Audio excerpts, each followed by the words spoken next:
Assalamualaikum warahmatullahi wabarakatuh. Hai Ayah Bunda, ketemu lagi bersama saya Helga dari Klinik Jasmine MQ Medika. Hari ini Ayah Bunda di rumah sedang menyaksikan program dari Klinik Jasmine MQ Medika dengan namanya adalah Cari Tahu. Nah, Cari Tahu ini adalah program yang khusus dibuat oleh Jasmine MQ Medika untuk memberikan edukasi serta informasi untuk kesehatan keluarga. Dan topik kita kali ini kita akan membahas tentang kesehatan ibu hamil. Nah, untuk bunda yang sedang hamil atau ayah yang sedang mendampingi kehamilan istrinya, nah perlu dan wajib untuk menonton sampai akhir. Kira-kira topiknya apa ya? Nah, kita akan membahas satu topik yang menarik nih, dan saya memang tidak akan sendiri untuk membahas topik kita pada hari ini. Topiknya ini sendiri tentang hipertensi dalam kehamilan. Wah, seru ya tentang hipertensi dalam kehamilan karena memang tidak ada gejala fisik mungkin ya yang bisa dilihat dengan kasat mata. Gitu. Tapi ternyata ada ciri-cirinya loh dan ini memang harus diwaspadai juga nih orang ibu hamil. Mungkin ada sebagian yang hipertensinya nggak terlalu atau mungkin nggak sampai um, kayak sampai apa ya nggak sampai dibilang gawat gitu ya. Tapi ternyata hipertensi ini disebutnya, kalaupun kita lagi nggak, bunda lagi nggak ada, tidak dalam kondisi hamil aja disebutnya silent killer. Apalagi ini sekarang dalam kondisi berbadan dua ya, sedang mengandung. Tentu ada resikonya yang terjadi untuk bunda dan bayi kalau misalnya tidak ditangani lebih cepat dan lebih cepat lagi. Nah, untuk membahas kita topik hari ini, saya sudah ditemani oleh dengan Dokter Ria Yolanda Fitris, spesialis penyakit dalam. Assalamualaikum dokter. Halo dokter. Ya, waalaikumsalam. Hai, assalamualaikum. Ya, Mbak, waalaikumsalam. Dokter, Ya, iya, dokter kita topik kita kali ini nih dok tentang hipertensi dalam kehamilan dok. iya, Kalau Mbak. misalnya nggak hamil, hipertensi juga disebut, ini kan juga silent killer ya, salah Iya, satu penyakit beresiko gitu ya dok. betul karena dia Apalagi mungkin akan resikonya juga menyebabkan mungkin. dia merupakan salah satu faktor risiko untuk terjadinya kardiovaskular event ya, seperti penyakit jantung koroner, stroke, kita sebutnya silent killer. Nah, mungkin ceritanya akan sedikit berbeda kalau misalnya dialami oleh ibu hamil ya dok. Oh iya, Mbak, betul sekali. Jadi, hipertensi dalam kehamilan ini merupakan suatu masalah yang cukup sering terjadi pada ibu hamil tidak cuma di Indonesia, tapi juga masih merupakan masalah di seluruh dunia dan dikatakan prevalensinya itu bisa mencapai 8% dari seluruh ibu hamil. Jadi cukup sering ya terjadinya hipertensi dalam kehamilan. Wow. Ya. Oke dokter, sudah ada beberapa pertanyaan sudah ada yang masuk ya tentang hipertensi dalam kehamilan ini. Tapi sebelum kita kita membahas tentang pertanyaan-pertanyaan yang sudah masuk, dokter boleh jelaskan terlebih dahulu nggak sih dok, hipertensi dalam kehamilan itu uh, ada jenis-jenisnya nggak sih dok memang ataukah kalau yang sering saya dengar karena di klinik biasa itu ada preeklamsi gitu kan ya, Oh iya, ada Mbak. yang ada lagi misalnya kayak yang kronik misalnya kayak gitu, itu sebenarnya memang ada jenis-jenisnya atau gimana sih dok untuk hipertensi dalam kandungan? Untuk hipertensi dalam kehamilan. Ya. Jadi sebelumnya kita harus tahu dulu definisinya, Mbak ya. Jadi kapan sih kita katakan sebagai suatu hipertensi atau tekanan darah tinggi dalam kehamilan? Yaitu ketika tekanan darah ibu hamil itu berada pada angka 140 untuk sistolnya atau bagian atas tensinya, dan tekanan bawah atau tekanan diastolnya itu 90 atau lebih. Jadi begitu ibu hamil memiliki tekanan darah 140/90 atau lebih, kita katakan sebagai suatu hipertensi dalam kehamilan. Nah, untuk klasifikasi atau pembagiannya itu bermacam-macam.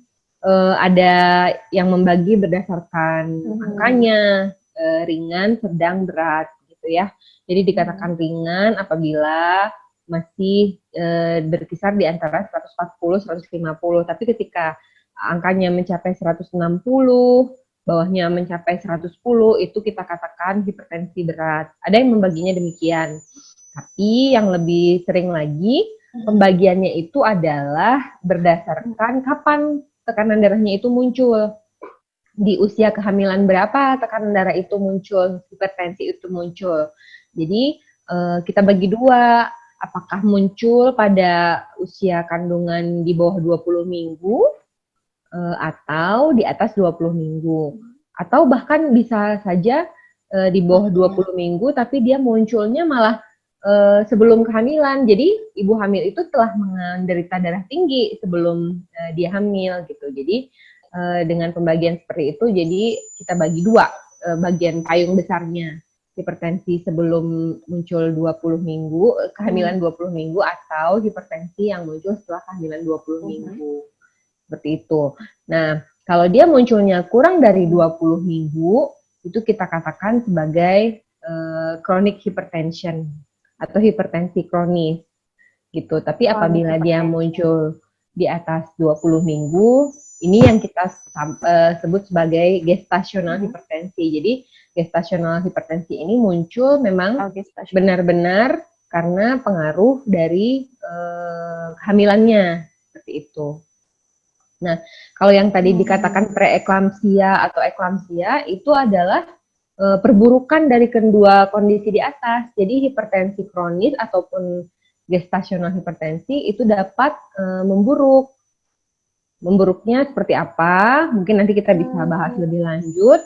Tapi yaitu keadaan perburukan dari suatu hipertensi dalam kehamilan itu dikatakan preeklamsi. Gitu. Oh, jadi memang kalau secara garis besar sih dibagi dua itu dia ya dok ya, dari yang sebelum 20 week itu sama yang setelah di atas 20 weeks itu baru ada. Jadi untuk ini pembagi dua gitu ya dok ya? Betul. Sebelum 20 weeks dan setelah 20 weeks gitu ya dok ya? Ya, jadi kalau dan preeklamsi adalah kondisi memang terburuk lagi dari kronik kedua dan kondisi di atas. ini ya dok betul, ya? Betul sekali. Oke, dokter kalau misalnya tadi kan berarti udah jadi tanda-tanda warning pertama itu ketika ibu hamilnya tekanan darahnya 140/90 ya dok, itu udah warning awal kayaknya ya dok. Ya warning baru. Jadi ketika ibu hamil memiliki tekanan darah seperti itu, makanya sudah kita katakan dia menderita hipertensi dalam kehamilan. Baru nanti kita lihat lagi apakah berapa usia kehamilannya. Lalu jangan lupa juga kalau dia munculnya misalnya sebelum kehamilan 20 minggu, kita harus pastikan dulu apakah benar true hypertension atau mungkin karena dia lagi tegang gitu. Pernah dengar ya ada yang pasien yang memang bawaannya kalau ke rumah sakit itu berdebar, cemas gitu ya. Nah, pada keadaan-keadaan seperti ini kita harus memastikan dulu gimana sih tekanan dia saat bangun tidur di rumah ataupun saat dia akan tidur. Jadi sebaiknya kita sarankan pasien untuk mengukur tekanan darahnya sendiri di rumah. Apabila dia yakin dan kita lihat dengan bukti yang objektif tekanan darah di rumahnya ternyata 100/70 gitu ya. Nah, ini beda lagi Mbak. Kalau seperti ini kita katakan white coat hypertension. White coat itu jas dokter, hipertensi ngelihat dokter gitu Mbak istilahnya. Gitu. Tapi untuk mengatakan ini suatu white coat hypertension itu butuh bukti yang objektif dari pasien gitu ya. Oke dokter, mungkin kita sambil jalan untuk pertanyaannya dok ya, pertanyaan-pertanyaan yang sudah masuk ke klinik Jasmine tentang hipertensi dalam kehamilan. Tadi untuk tekanan darah kan sudah dijelaskan ya dok di 140/90. Lalu ada ciri-cirinya nggak sih dok kalau misalnya ternyata ibunya ini ada hipertensi gitu? Karena kan ada yang bilang mitosnya tuh apakah mitos atau fakta nih dok, kalau misalnya kayak kaki bengkak, terus jadi mungkin badan jari-jari gitu ya kayak udah mulai menggendut dan agak bengkak tuh kadang kan ada yang takut kayaknya kebanyakan makan garam apa ya jadi takutnya hipertensi gitu. Oh Itu iya. benar nggak sih Dok kondisi seperti itu? Jadi perlu saya sampaikan sebenarnya untuk hipertensi itu baik pada ibu hamil ataupun pada yang tidak hamil itu pada tahap awal mungkin tidak akan memberikan gejala. Jadi mungkin akan didapatkan ketika dia melakukan ANC ya, kunjungan antenatal care gitu ya. Nah, tapi ketika hal ini terus berlanjut, apalagi pada kehamilan. Nah, yang khas dari kehamilan ini begini, Mbak. Kalau pada suatu kondisi yang tidak hamil, itu kita katakan hipertensi emergensi itu apabila tekanan darah itu di atas 180/120. Tapi pada ibu hamil menjadi berbeda. Ambang hipertensi emergensi itu adalah 160/110. Ketika tensinya sudah di atas 160/110, ibu hamil itu lebih beresiko untuk mengalami gangguan susunan saraf dan terjadinya kelainan-kelainan berupa stroke, kejang, dan lain-lain. Jadi ambang untuk terjadinya hipertensi itu akan semakin rendah pada ibu hamil. Oleh karena itu harus diwaspadai sekali, seperti itu ya. Jadi untuk yang tadi disampaikan untuk gejala seperti bengkak itu sebenarnya bisa merupakan salah satu gejala dari hipertensi dalam kehamilan atau preeklamsi ya. Tapi tidak selalu karena memang bengkak itu pun dapat saja terjadi pada pasien-pasien tanpa hipertensi karena memang pada saat kehamilan kita membesar maka pembuluh darah di sekitar paha itu akan menjadi tertekan dan aliran darah balik tentu akan menjadi tidak lancar ya, terutama di kaki gitu. Jadi wajar saja kalau misalnya ibu hamil itu bengkak. Jadi tidak melulu, tidak bisa dijadikan patokan bahwa bengkak itu adalah ciri khas hipertensi, sudah bisa. Tapi ketika ibu hamil sudah diketahui pernah ada riwayat misalnya tekanan darahnya 130/90 tapi saat ini mengalami nyeri kepala hebat atau dia mengalami nyeri ulu hati atau dia mengalami pandangan yang menjadi buram, nah itu merupakan warning sign bahwa telah terjadi preeklamsi atau bahkan mungkin eklamsi yang tadi saya sampaikan yang merupakan kondisi perburukan dari suatu hipertensi gestasional ini. Gitu. Dan tadi yang menyinggung garam ya mungkin dapat saya jelaskan. Nah, ketika yang terjadi pada pasien ini adalah hipertensi kronis, maka mungkin memang garam bisa disalahkan. Jadi yang gurih-gurih gitu ya. Yang mengandung natrium tinggi itu mungkin bisa disalahkan sebagai salah satu faktor pencetus terjadinya peningkatan tekanan darah kita. Tapi tidak pada hipertensi gestasional. Hipertensi gestasional ini terjadi memang yang diakibatkan oleh gangguan pada kehamilan. Jadi terjadi gangguan pada fase plasentasi. Jadi gangguan pada pembuluh darah di sekitar plasenta kita. Jadi hal-hal tersebut yang menyebabkan terjadinya kerusakan pada endotel vaskuler dan akhirnya terjadi hipertensi gestasional seperti itu. Jadi bukan dari natriumnya ya. Jadi kalau memang hipertensinya terjadi misalnya usia kehamilan 28 itu kita nggak bisa dan tidak tepat juga kalau dokternya menyarankan diet rendah garam seperti itu. Jadi jenis hipertensi apa yang dialami pada pasien ini akan menentukan nantinya terapi apa yang kita ambil gitu. Oke dokter. Untuk selanjutnya nih dok, untuk pertanyaan selanjutnya ini adalah dampak atau resiko untuk ibu dan bayi jika ibunya mengalami hipertensi dalam kehamilan.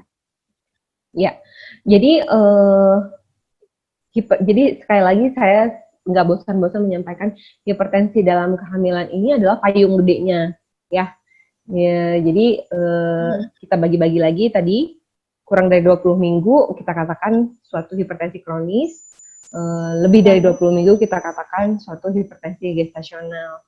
Nah, Gestasional. betul. Nah, ketika pasien dengan hipertensi kronis ataupun pasien dengan hipertensi gestasional itu tentunya akan beresiko. Jadi dikatakan sekitar 25% dari hipertensi kronis dan sampai 30% dari hipertensi gestasional itu beresiko terjadinya preeklamsi dan eklamsi apabila tidak ditangani dengan baik. Nah, tentu saja hal ini akan menyebabkan risiko pada ibu ataupun pada bayi. Nah, apa saja risiko pada ibu? Apa saja risiko pada ibu itu di antara lain yang menderita gangguan-gangguan seperti gangguan jantung, kemudian gangguan susunan saraf, kemudian gangguan darah ya, yang mungkin pernah dengar ada yang istilah namanya HELLP ya, HELLP syndrome.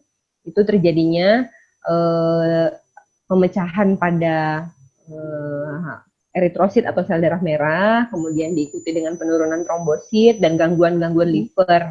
Nah, hal ini bisa terjadi pada penderita preeklamsi ataupun eklamsi. Apalagi gangguan yang bisa terjadi yaitu risiko terjadinya penurunan fungsi ginjal. Jadi pasien hipertensi gestasional ataupun hipertensi kronis yang tidak terkendali itu dapat beresiko mengalami akut kidney injury atau gangguan ginjal akut gitu. Jadi inilah yang harus selalu dipantau.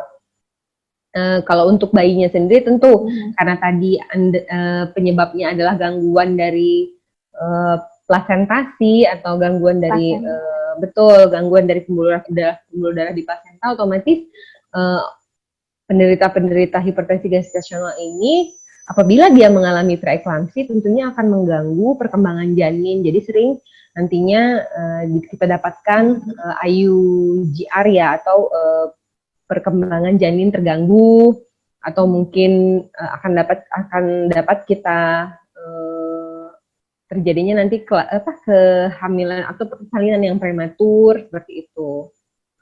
Atau bahkan mungkin terjadinya kalau pernah dengar ini solusio plasenta gitu. Jadi ada gangguan gitu di plasentanya. Atau bahkan mungkin bisa terjadi perdarahan yang hebat setelah postpartum, dan bisa terjadinya nanti setelah fase-fase pertama, jam-jam pertama postpartum juga bisa meningkatkan risiko terjadinya gagal jantung atau kita istilahkan PPCM, peripartum kardiomiopati. Jadi cukup banyak dampak-dampak yang diakibatkan oleh hipertensi gestasional atau preeklamsi ini.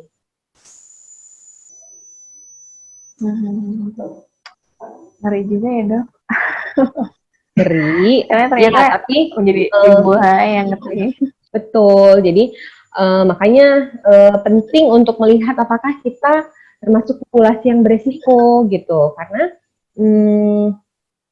kalau seandainya kita sudah bisa mengidentifikasi pasien atau diri kita, mungkin nanti yang nonton ada yang bidan ya gitu kan, atau bidan di vaskes tertentu, ketika kita punya klien atau punya pasien dengan kita lihat ada risiko tinggi atau risiko sedang untuk terjadinya preeklamsi atau hipertensi gestasional, maka mungkin kita harus rujuk lebih awal gitu. Mungkin kita harus lebih agresif memberikan hal-hal yang bisa mencegah pasien untuk jatuh kepada keadaan yang lebih berat seperti itu. Ya, betul.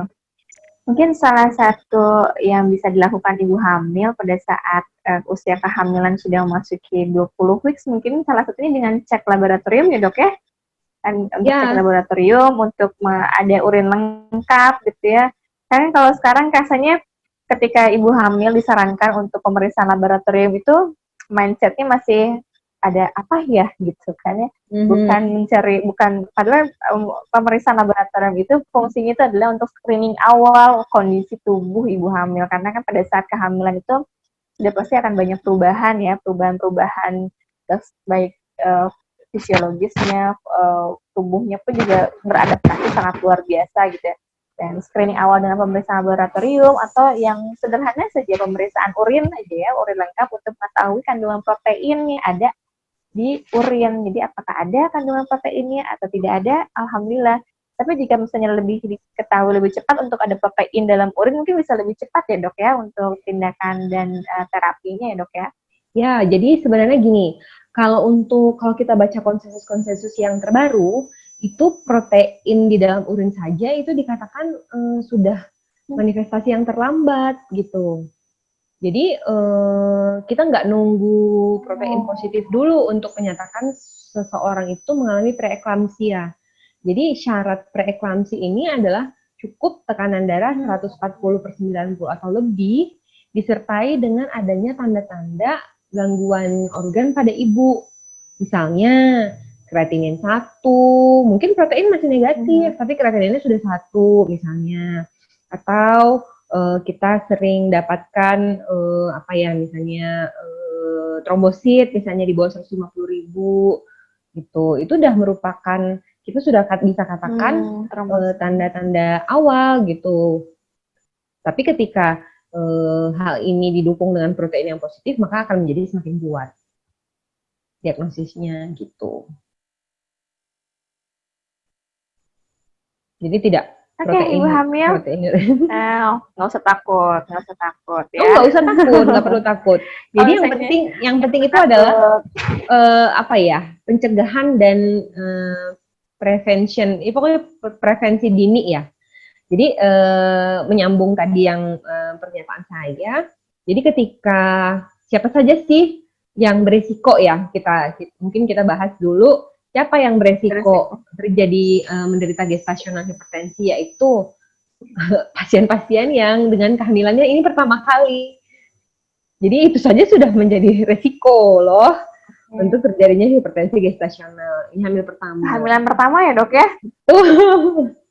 Apalagi dia hamil. Saya pikir malah kehamilan yang selanjutnya. Oh enggak. Tidak. Jadi kalau untuk hipertensi gestasional itu adalah kehamilan pertama. Gitu. Akan berbeda dengan risiko preeklamsi. Kalau preeklamsi memang kita itu lebih beresiko adalah pasien dengan kehamilan selanjutnya atau PPCM atau kardiomiopati itu lebih beresiko orang yang sudah kehamilan kedua ke atas gitu. Tapi untuk hipertensi gestasional itu faktor risikonya adalah kehamilan pertama. Apalagi dia hamil pada usia di bawah 20 tahun atau di atas 40 tahun. Nah, itu lebih tinggi resikonya akan menderita hipertensi gestasional. Lalu siapa lagi? Ada riwayat hipertensi gestasional juga pada ibunya atau saudara perempuan kandungnya. Itu juga dia beresiko. Kemudian siapa lagi? Misalnya pasien-pasien dengan ibu hamil dengan kehamilan lebih dari 1 ya, baik itu kembar ataupun triplet, nah itu lebih beresiko. Kemudian ada riwayat hipertensi atau penyakit ginjal sebelum kehamilan, itu juga menjadi faktor resiko. Jadi kalau misalnya kita lihat, pasien kita nih usia 18 tahun gitu ya, atau pasien kita baru kehamilan pertama tapi usianya udah 42 tahun misalnya.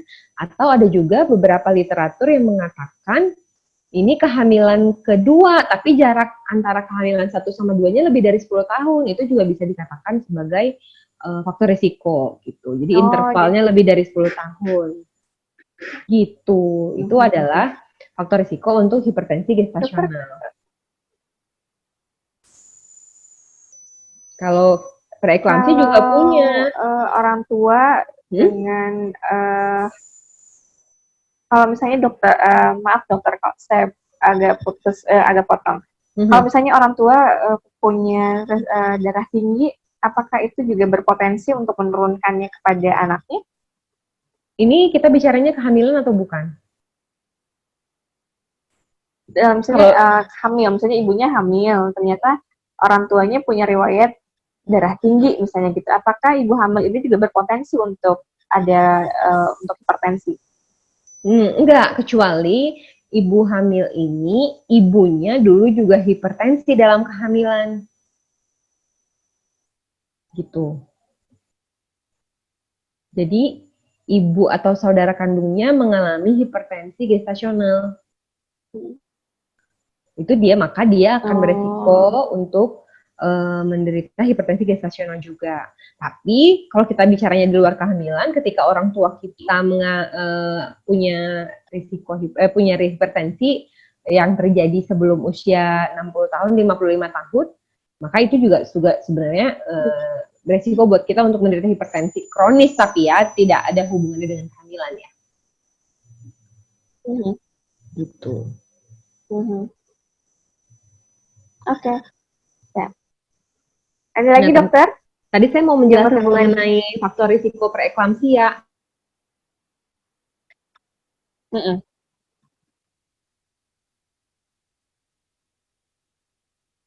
Halo dok.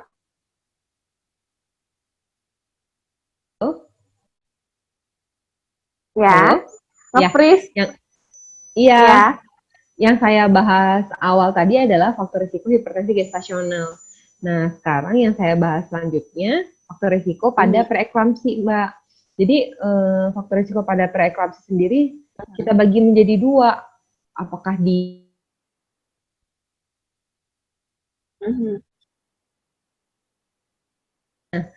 kuat sama lemah.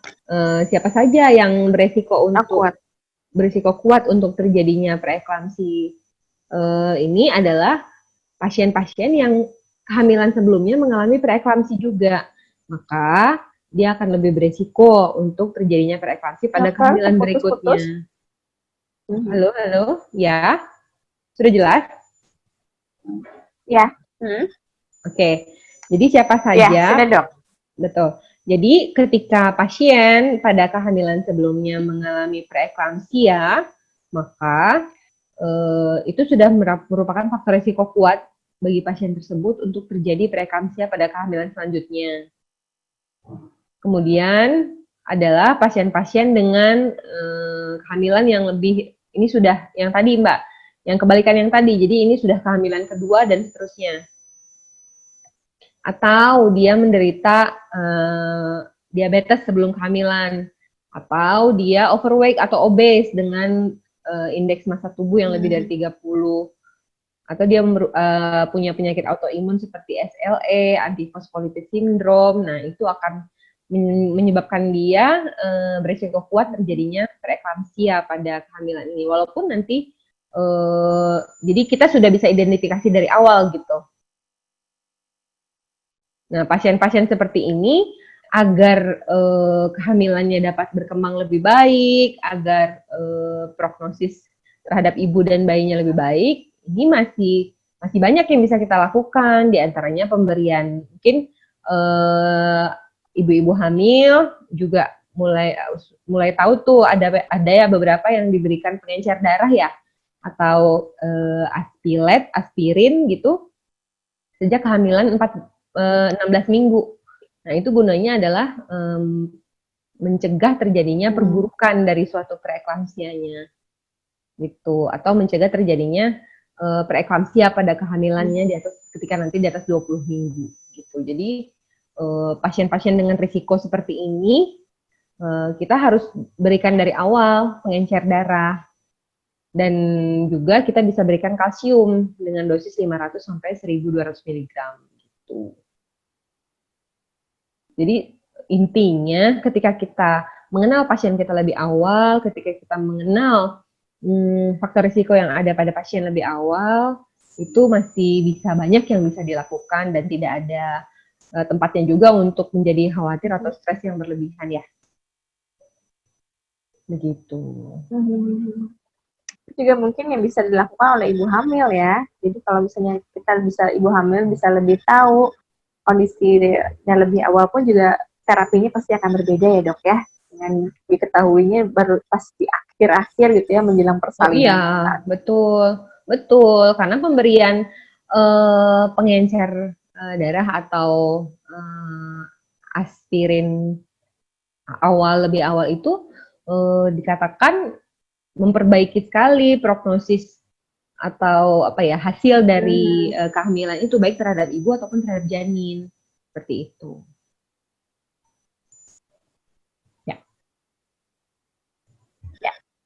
Thank you. Terima kasih dokter penjelasannya. Mudah-mudahan ayah bunda di rumah dengan penjelasan dokter ya tadi tentang hipertensi dan kehamilan menjadi lebih waspada ya. Jadi kan kalau saya ulangi adalah harus lebih waspada nih. Dan untuk ibu hamil yang baru kemarin menikah, persiapkan kehamilannya. Nah, persiapkan kehamilannya dengan cara tadi melihat faktor-faktor resiko. Ketika udah ada faktor resikonya, maka itu adalah clue awal untuk ibu lebih aware terhadap diri sendiri, lebih waspada ya. Betul. Dan tindakan yang komprehensif dari mulai kehamilan tadi sampai nanti pos persalinannya itu harus istilahnya harus berkesinambungan ya, harus nyambung gitu. Jangan sampai terputus nih dari yang kehamilannya udah kok dari pas ngelahirin kayaknya udah tuh biasa aja. Nah, ingat ya, 6 minggu sampai 12 week itu harus masih tetap terkontrol, nah, ya, harus tetap komprehensif. Jadi harus tuntas gitu ya sampai 6 sampai 12 minggu pos melahirkan. Dan yang terakhir adalah ada tetap melakukan exercise, diet sehat, terus jauhi asap rokok, apalagi yang tidak untuk merokok ya, no smoking. Dan untuk karena yang tadi saya sebutkan itu adalah untuk lebih mengontrol berat badan bunda, karena kalau lagi hamil itu otomatis itu berat badan tuh kadang suka tidak terkontrol biasanya. Udah masuk 16 week, 18 week, makan udah enak, segala udah bisa masuk, nah itu berat badan bisa melambung tinggi. Ya, Yang tadinya mungkin trimester awal agak sulit untuk makan, berat badan pun turun, tapi udah masuk trimester 2, kondisi sudah mulai baik, makan udah mulai enak, gak terkontrol makanannya, nah itu bisa peningkatan berat badannya juga bisa nggak kekontrol, tuh bisa sampai 10. Wah, itu mungkin dokter udah langsung warning diet ya Bu, udah langsung diet, karena dengan berat badan yang ideal, bukan untuk goalsnya bukan untuk pengen bentuk badan yang seperti apa ya, tapi lebih ke kondisi bunda yang lebih fit ya tentunya kalau misalnya berat badannya terkontrol dengan baik dan exercise aktif walaupun sedang hamil, walaupun istilahnya mager ya, apalagi ibu hamil tuh pengennya tuh malas gerak, pengennya tuh tidur aja, itu pun juga harus dilawan dengan lebih aktif. Cari olahraga yang membuat bunda nyaman di rumah. Kalau misalnya bunda lebih nyaman untuk berjalan kaki, silakan berjalan kaki sesuai dengan kemampuannya, nggak perlu sampai berkilo-kilometer.